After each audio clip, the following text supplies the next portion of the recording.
Melanie, can I talk to you for a moment? It's about that man, Trevor, that you brought over the other day. Are you seriously thinking of marrying that man? Huh? Where did this come from? Yes, I do. I already talked to you about this, didn't I? The whole point of me bringing him over was to let you meet him before we started making wedding plans. Yes, of course. I understand that. But have you not heard anything since then about how he had a change of heart and didn't want to get married anymore? You haven't heard about anything like that?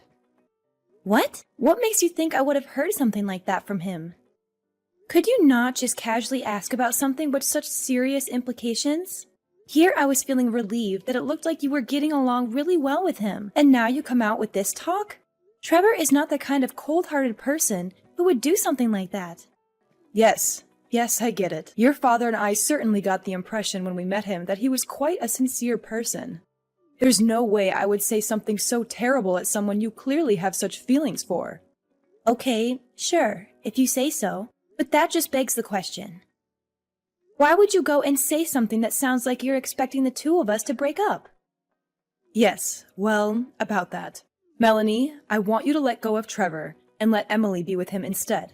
I'm sorry, what? Don't you I'm sorry, me.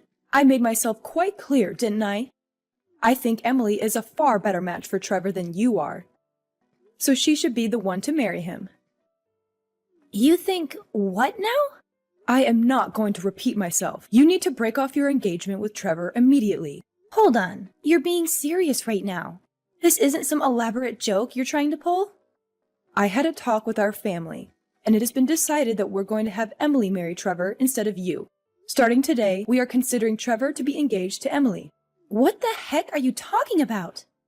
We believe that your cute little sister is more than fit to marry Trevor, so there shouldn't be any problems. You're her older sister.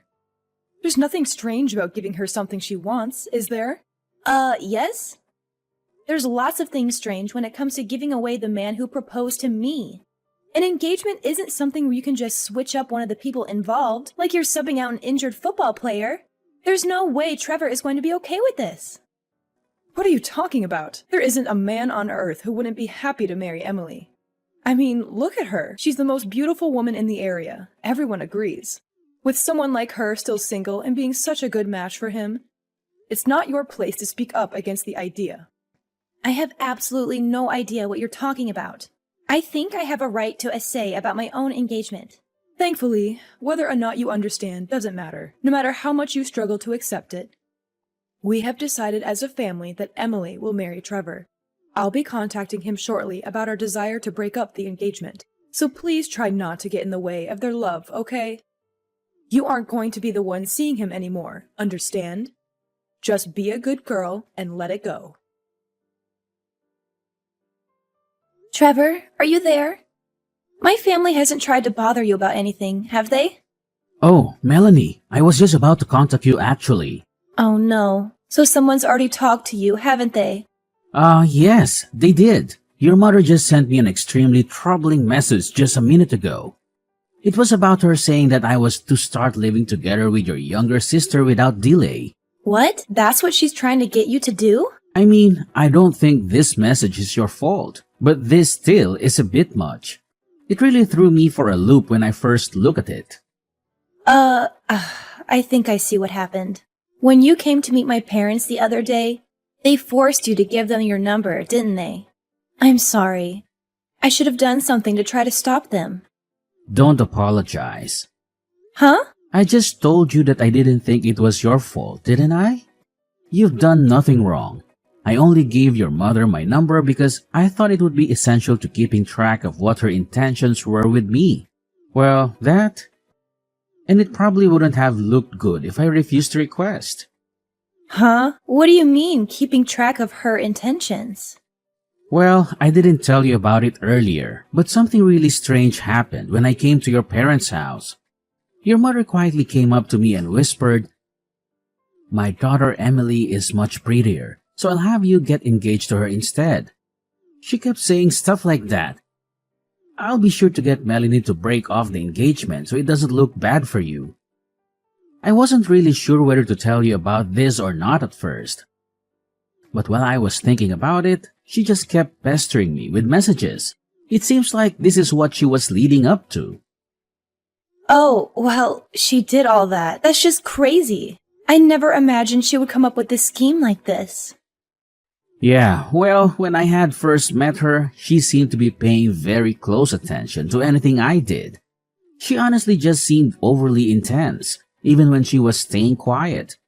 Even with that attitude, though, I can't say I ever expected her to be planning to try to change the person I would marry until she whispered that to me.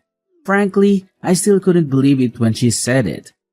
But I also couldn't think of any reason why someone would say something like that as a joke. I am so sorry. Hey, come on. Didn't I already tell you not to apologize? This is your mom's fault, not yours. Anyway, I already sent her a reply, refusing her request, or maybe I should call it her demand with how she was talking. That said, it might be easy for me to just send her a refusal. But getting her to actually accept it is another thing entirely. Yeah, you're definitely right on that one. She's not going to take this lying down.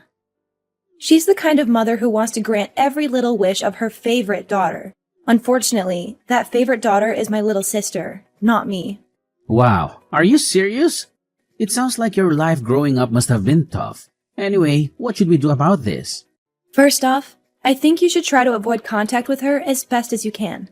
Avoid her? What do you have in mind? Well, I think there's a pretty likely possibility that she will try to find your address. So you might want to stay somewhere else for a while. My place won't work since she knows where I live already. Do you have a friend or a relative you can stay with for a while? I can ask my cousin for help. He doesn't live too far away. He might be able to let me stay with him for a while. Oh, yeah, he's the one who's living alone the next town over, right? Isn't he a college student? Right on both counts. Now that I think about it, it's actually a pretty great plan. Since I'm a freelancer, I don't have any sort of office to report into that your mom can try to barge in on.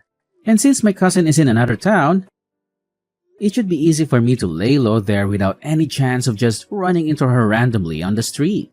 Yeah, that is a good idea. Okay, I'll contact him right away. Now that I think about it, my current apartment is going to be undergoing renovation soon.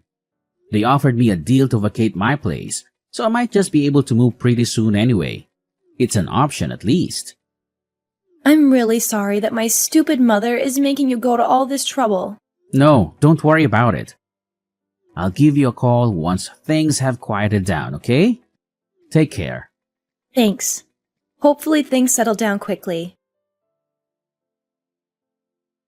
Hello, Melanie. It looks like you've managed to break off the engagement with Trevor. I'd say you deserve some praise for your understanding. You really have turned into a great older sister, haven't you? You finally learned to think about the happiness of your sister before yourself. What's this now? What are you talking about? I haven't broken off my engagement. What makes you think I have? Pardon me? Oh dear, are you really still saying things like this? Don't tell me you've been up to no good behind my back. Just what are you scheming? I will never forgive you if you continue trying to steal Emily's happy life away. Okay, I am completely lost. What the heck are you talking about? For starters, Emily and Trevor have never even met each other, right? Even when I brought Trevor over to meet you, Emily was out with some friends or something, right? Well, yes, that day is still yet to come. But once that day comes, they'll be seeing each other all the time, so there won't be a problem. Once that day comes? Are you delusional? How rude.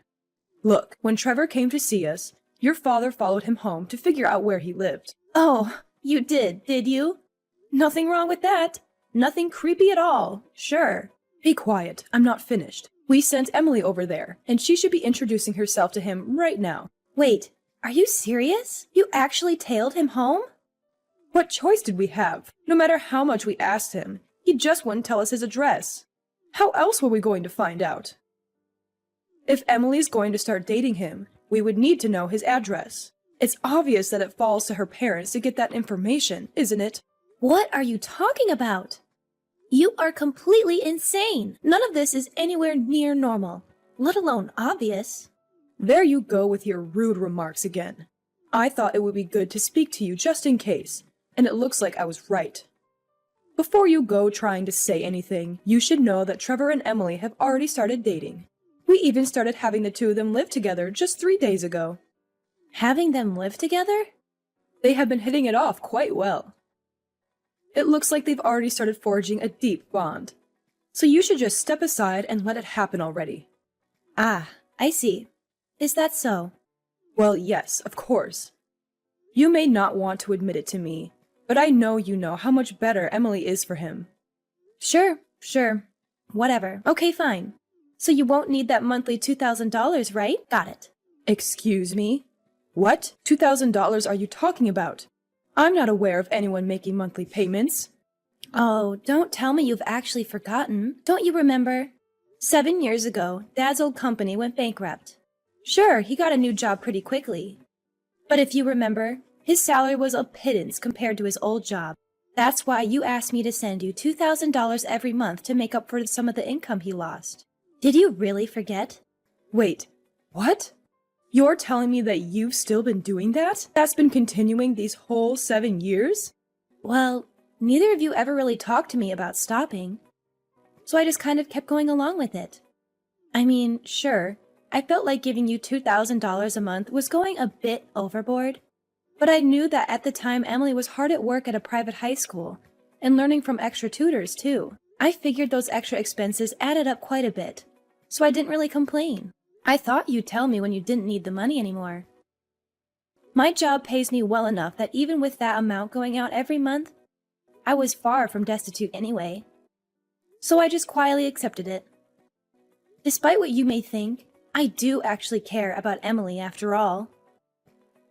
Though, frankly, the number one reason I kept sending you the money was that I knew she would leave the house eventually.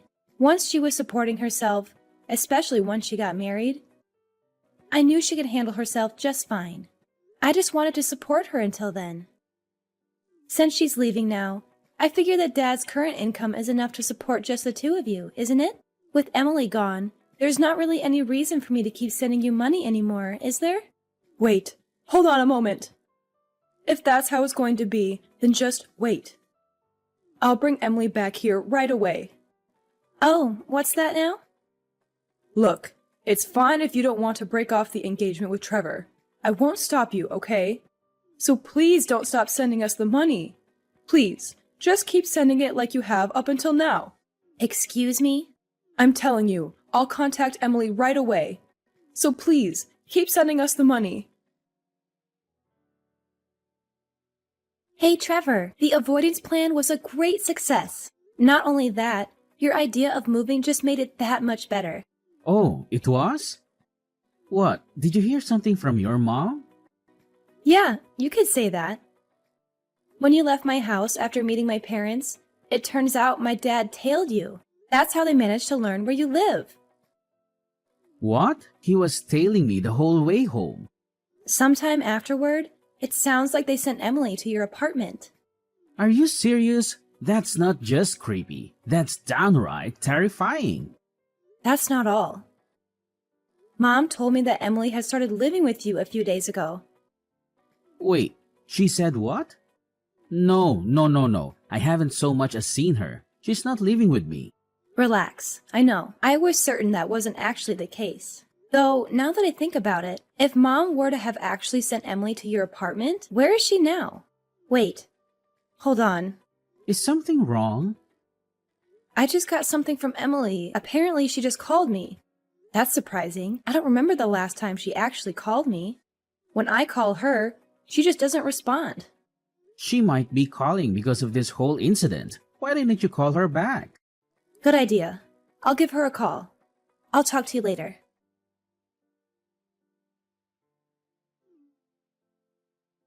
Melanie, pick up the phone. Do you have any idea where Emily is? Huh? Not just her. I went to Trevor's apartment, and he wasn't there either. I was so sure that they had already started living together. But when I got there, I didn't find anyone. They couldn't have possibly ran away and eloped, could they? Well, you're half right, I suppose. What? Half? Well, I can say that her partner isn't Trevor, at least. What are you saying? What do you mean it isn't Trevor? I heard it all from Emily directly. Mom, you knew that Emily already had a boyfriend, didn't you? Well, Her boyfriend works in civil engineering, so he didn't exactly have a high salary, right? According to Emily, you seem to hate that about him. That's why you did everything you possibly could to get in the way of their relationship, and were scheming to split the two of them apart. Am I wrong? Well, what else could I do? If she married a man with such a pitiful salary, she'd be headed straight for a horrendous life of destitution. And that's why you tried to force her to marry Trevor, right? Well, of course. He's obviously a much better choice than some man who can barely earn a living doing a filthy job like civil engineering. So, putting aside your disgusting attitude towards some people's professions, I'm familiar with the company that Emily's boyfriend works at. That company actually pays a pretty high salary compared to the rest of that industry, you know? What? The company's president is quite a kind person and cares a lot for his employees. He knows that he expects a lot of physical labor from his employees, but he's done a great job of incentivizing them to do good work. Thanks to all of that effort, the employees there have a really trusting relationship with him, and he gives them all the benefits they really need. From what I understand, it's probably one of the best companies someone in that industry could work at. I'm guessing you just oppose Emily dating him based on what you thought of his job without actually looking into where he worked, right? I never thought that such a company could ever exist, especially in an industry like that. If you had actually listened to what Emily had to say, you would have known. Well, I guess it's too late to worry about that now. What do you mean it's too late? Well, here's the thing. You told Emily to go to Trevor's apartment, right? Well, and what probably would come as no surprise to anyone but you, she didn't. She took your ridiculous demand and used it as a chance to escape from the house that had been shackling her for so long. In other words, she fled to her boyfriend's place. What? She fled?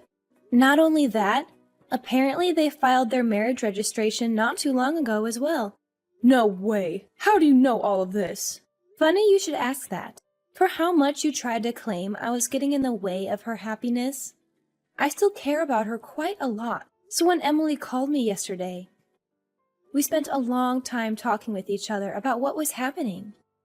Sure, I've always been a bit jealous of how you and Dad always doted on her more than me, but she had her own struggles to deal with too.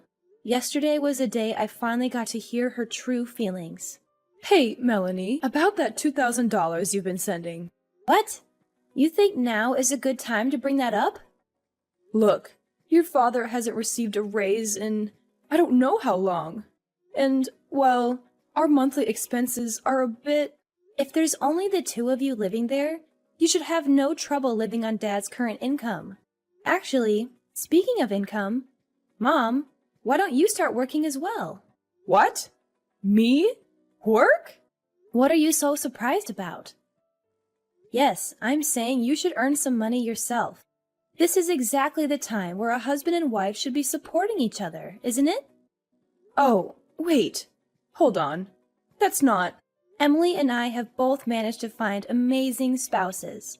So please just step aside and don't try to get in the way of our happy lives, okay? A few days later, my mom and Dad apparently got divorced with the loss of the extra money from me. Dad was starting to feel the effects of his meager salary. However, he also felt indebted to his current job. He felt like he couldn't let Mom know about it, and was hoping she would start working to help support the two of them. But she wasn't budging. He was already feeling doubts about her due to her lack of support when he found out about her selfish attempt to control who Emily and I married. Upon hearing that, it was the last straw for him. Shortly afterward, I received a message from him, and I think Emily did too. It was a thorough apology for everything that happened to us, and an announcement that he had divorced Mom. And so our family was effectively broken up for good. Though it's not like we don't talk to each other. Emily, Dad, and I have a group chat that we use to tell each other about recent events in our respective lives. As for Mom, though, she no longer had a place to call home anymore. She had a number of relatives, but she hadn't spoken with any of them for a very long time. so she didn't have anyone she could depend on. It sounds like she's finally starting to understand how difficult it is to live on her own. Now it seems she's lamenting over having to work a job with very low pay and is living a life full of sorrow and tears.